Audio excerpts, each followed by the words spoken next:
Saya Fliha, NIM 008040, Kandungan SD, topik registrasi cairan. Baik, selamat pagi, Bu. Perkenalkan, saya dengan Dr. Aska yang bertugas di rumah sakit ini. Apa benar Ibu orang tua dari Ananda ini yang berumur 11 bulan dengan berat badan 9 kg? Oke, baik Ibu. Jadi seperti ini Bu, anak Ibu dari hasil pemeriksaan fisik dan juga dari hasil wawancara, anak Ibu menderita diare yang menyebabkan dehidrasi berat. Nah, oleh sebab itu di sini saya akan menyarankan untuk pemasangan infus untuk memenuhi kekurangan cairan yang diakibatkan karena diare tersebut, Ibu.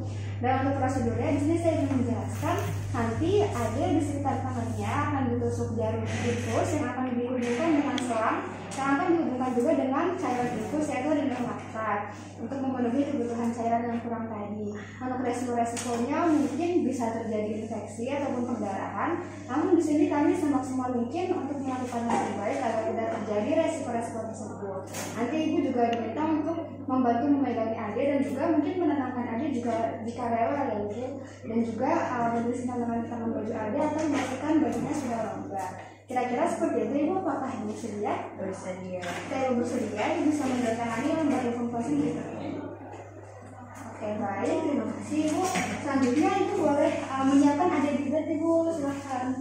Oke, baik. Sebelumnya saya akan menghitung kebutuhan cairan yang dibutuhkan pasien. Karena pasien berumur kurang dari 1 tahun dan menderita dehidrasi berat, maka diperlukan 100 ml per kilogram berat badan yang diberikan sebanyak 30 ml per kilogram berat badan pada 1 jam pertama dan 70 ml kilogram per berat badan per kilogram berat badan di 5 jam kedua. Karena pasien memiliki berat 9 kg, maka pada 1 jam pertama dibutuhkan 270 ml dan untuk di 5 jam selanjutnya dibutuhkan 630 ml.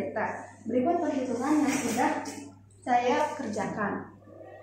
Oke, baik, selanjutnya di sini saya akan mempersiapkan alat. Untuk alat-alatnya di bagian steril sudah ada nampan steril, sudah ada kaset steril, kom dengan kapas alkohol dan juga pinset. Selanjutnya bagian steril juga ada handfus steril yang akan saya tuangkan, dan juga sudah ada infus set di sini yang saya pilih adalah microdrip karena pasiennya adalah anak-anak dengan jumlah tetesannya 60 tetes per mililiter, dan juga untuk aboketnya di sini saya pilih aboket 26G karena pasien adalah anak-anak atau bayi.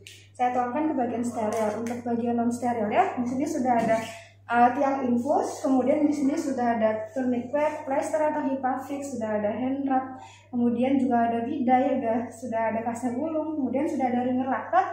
Untuk ringer laktat dipastikan tidak kadaluarsa, dan di sini kadaluarsanya masih 2024 sehingga masih bisa dipakai. Sudah ada bengkok juga dan sudah ada kain perlak untuk mengalaskan tangan pasien. Selanjutnya di sini saya akan menyiapkan infus setnya.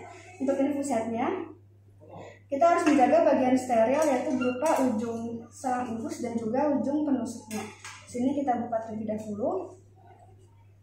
Kemudian kita tusukkan di bagian ringer laktat. Lalu bisa dituangkan cairannya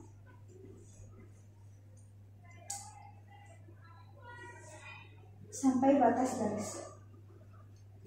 Oke, kita sudah digantungkan di tiang infus,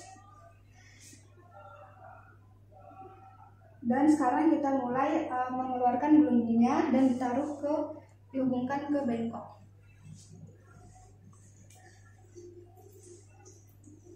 Oke, baik, di sini sudah tidak ada gelembung dan ini juga sudah di atas garis. Kita kunci lagi dan kita gantungkan di tiang infus agar tetap steril. Oke. Selanjutnya di sini saya akan mencuci tangan terlebih dahulu dengan menggunakan antiseptik.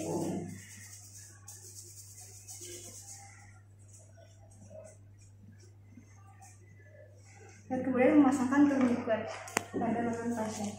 Untuk venanya yang akan dipasang infus adalah vena metacarpal dorsalis sekitar punggung tangan sebelah sini, sehingga tourniquet akan dipasangkan di sebelah proksimalnya yaitu di antebrakii.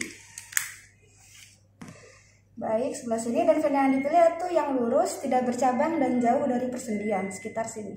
Baik, jika sudah ketemu venanya dan sudah terbendung, kita akan memakai handphone steril, tapi kita akan memajukan terlebih dahulu.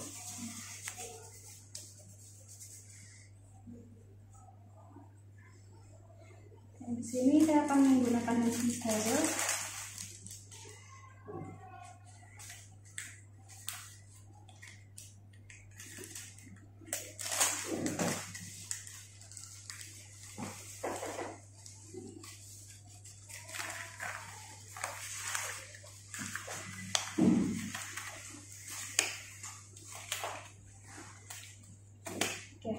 Setelah itu saya akan mendesinfeksi area yang akan diinfus. Di sini sudah ada kapas dengan alkohol. Desinfeksi dengan gerakan memutar dari tengah ke perifer. Oke, baik. Kemudian kita bisa mulai pemasukan dengan jarum aboket berukuran 26G untuk anak bayi. Mencopot tutupnya. Kemudian di sini dilakukan dengan bevel menghadap ke atas, ditusuk dengan arah sekitar 30-40 derajat. Seperti ini. Kemudian ketika telah ditusukkan, kita bisa perlahan-lahan mencabut stiletnya sambil memeriksa apakah sudah ada darah yang keluar. Baik, di sini saya asumsikan sudah ada darah yang keluar, maka saya akan mencabut terlebih dahulu karena sudah terbendung.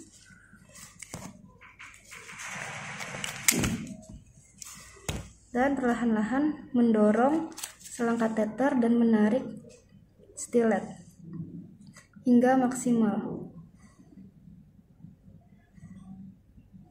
Oke, baik, sudah terpasang. Kita bisa mulai menahan di bagian proksimalnya agar darahnya tidak keluar. Baik, setelah ini kita bisa hubungkan ke ujung selang infus. Pasangkan dengan hati-hati dan kita bisa mengecek alirannya dengan melonggarkan knop. Oke, baik. Sudah bisa mengalir, kita mampatkan lagi. Kemudian kita fiksasi pangkalnya dengan plester yang sudah terpotong.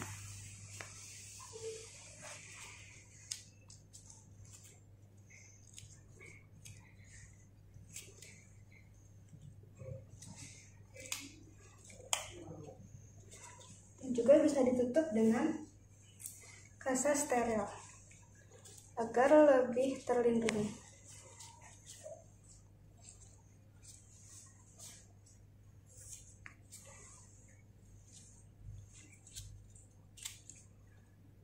Oke, baik, kira-kira seperti ini. Kemudian bisa kita fiksasi ke jari telunjuk sebelah sini.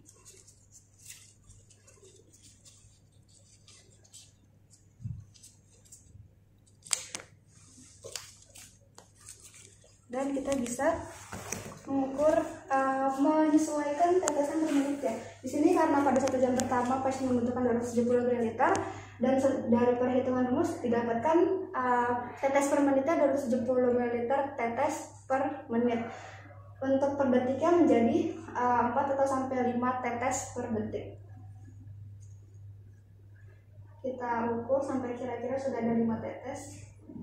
Jika sudah, kita bisa merapikan fiksasi dengan memakai bijai agar tidak tergeser karena pasien merupakan anak bayi,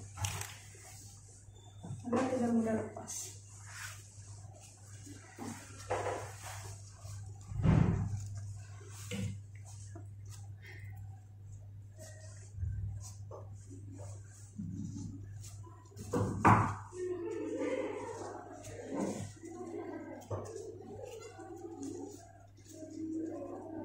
Untuk diikatnya jangan terlalu kencang karena supaya tetap bisa mengalir